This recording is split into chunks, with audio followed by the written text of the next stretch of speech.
आज की हमारी कहानी है बांझ। बाबा ने राधा को क्यों कहा कि जिसके सारे कपड़े उतार दो। रोज की तरह आज की सुबह भी सास की गाली और तानों से ही शुरू हुई। राधा रोज रोज के झगड़ों से तंग आ चुकी थी, लेकिन वह और कर भी क्या सकती थी। उसे तो सुनना ही था। वह चुपचाप सास ससुर और पड़ोसियों के ताने सुनती और रोती। राधा की शादी राजेश के साथ 6 साल पहले ही हुई थी। इन 6 सालों में जिन लोगों की शादी हुई थी उनके एक दो बच्चे के माँ बाप बन गए थे, लेकिन राधा अभी तक माँ नहीं बन पाई थी। इसके चलते उसे बांझ जैसी उपाधि मिल गई थी। वह राह चलती औरतें भी राधा को तरह तरह के ताने देती और बांझ कहकर चिढ़ाती। राधा को यह सब बहुत खराब लगता, लेकिन वह किस किस का मुंह बंद करती। आखिर वे लोग भी तो ठीक ही कहते हैं। राधा सोचती, मैं क्या करूं?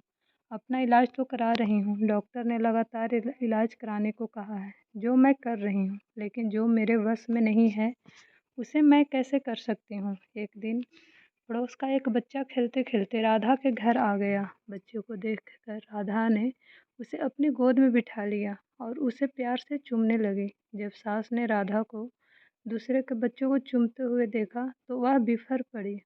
वह उसकी गोद से बच्चों को छीनते हुए बोली, कल मुही, बच्चा पैदा करने की तो ताकत नहीं है, दूसरों के बच्चों से अपना मन बहलाती है। अरे त्यों क्यों डालती है अपना मनहूस शायद दूसरों के बच्चे पर। तो उस बंजर जमीन की तरह है जहाँ फसल तो दूर घास भी उगना पसंद नहीं करती। जब राधा से सास की बातें नहीं सुनी गई तो अपने कमरे में जाकर अंदर से दरवाज़ा बंद कर रोने लगी। रात को राजेश के आने पर राधा ने रोते हुए सारी बात उसे बता दी और बोली, मैं बड़ी अभागन हूँ, मैं किसी की इच्छा पूरी नहीं कर सकती। ऊपर से मुझ पर बांझ होने का धब्बा भी लग चुका है। राधा की बातें सुनकर राजेश ने कहा, तुम माँ की बातों का बुरा मत मानो, उन्हें ऐसा नहीं कहना चाहिए था। हर माँ बाप की इच्छा होती है कि उनके परिवार को आगे बढ़ाने वाला उनके रहते हुए ही आ जाए। तुमसे यह इच्छा पूरी नहीं होते देखकर माँ तुमसे उल्टी सीधी बातें बोलती है। तुम चिंता मत करो, तुम्हारा इलाज चल रहा है, तुम जरूर माँ बनोगी। राधा बोली, मेरी एक सहेली थी, वह भी बहुत दिनों बाद माँ बनी थी। माँ बनने में देर होते देखकर जब उसने अपना इलाज कराया तो जांच में उसे कोई कमी नहीं पाई गई। कमी उसके पति में थी। जब उसके पति ने इलाज कराया तभी वह माँ बन सकी। हो सकता है उसी की तरह आप में भी कोई कमी हो, इसलिए मैं चाहती हूँ आप भी एक बार अपना इलाज करा लेते। राधा की बात सुनकर राजेश भड़क उठा, मुझ में भला क्या कमी हो सकती है? मैं तो बिल्कुल ठीक हूँ, मुझ में कोई कमी नहीं है। मेरी चिंता छोड़ो, तुम अपना अच्छी तरह इलाज कराओ। मैं मानती हूँ कि आप में कोई कमी नहीं है, लेकिन तसल्ली की खातिर राधा ने सलाह देने के ख्याल से ही ऐसा कहा, लेकिन राजेश ने उसकी बात को बीच में ही काट दिया। नहीं राधा, तसल्ली वगैरह कुछ नहीं, मैंने कहा ना कि मुझ में कोई कमी नहीं है। राजेश ने उसे डांट दिया। पति के भड़के मिजाज को देखकर राधा ने चुप रहना ही उचित समझा। शहर के बड़े से बड़े डॉक्टर से उसका इलाज हुआ, फिर भी उसकी कोख सुनी ही रही।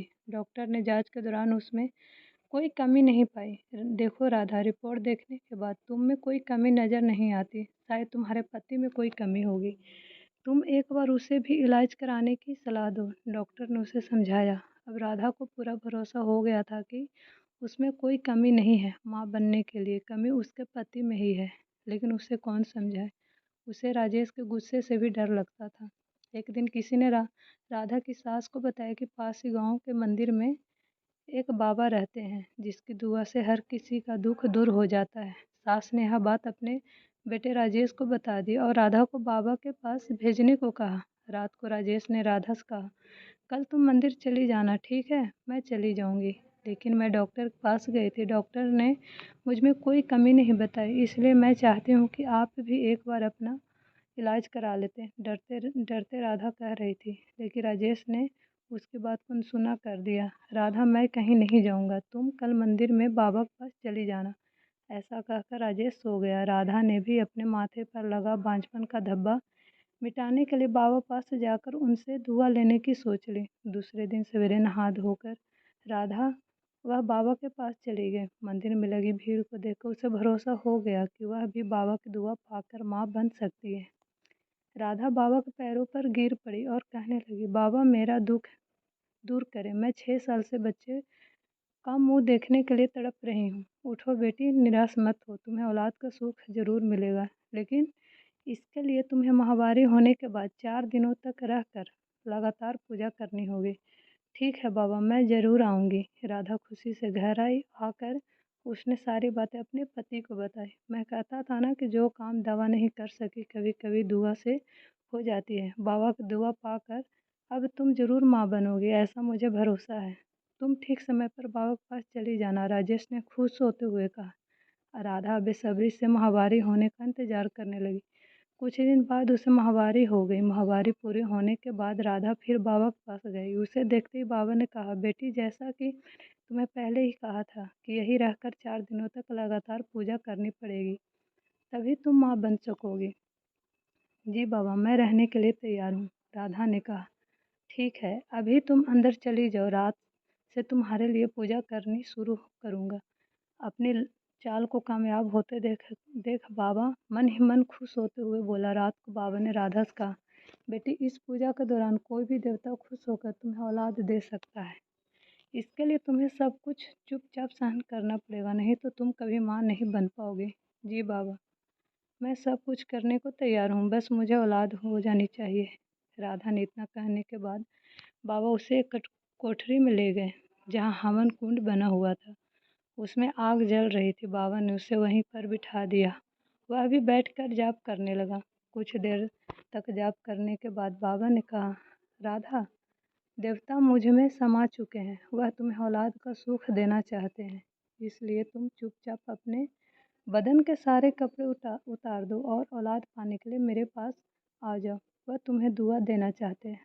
राधा ने यह सोच कर कि बाबा में देवता समा चुके हैं और देवता जो भी करते हैं गलत नहीं करते, इसलिए उसने अपने बदन के सारे कपड़े उतार दिए।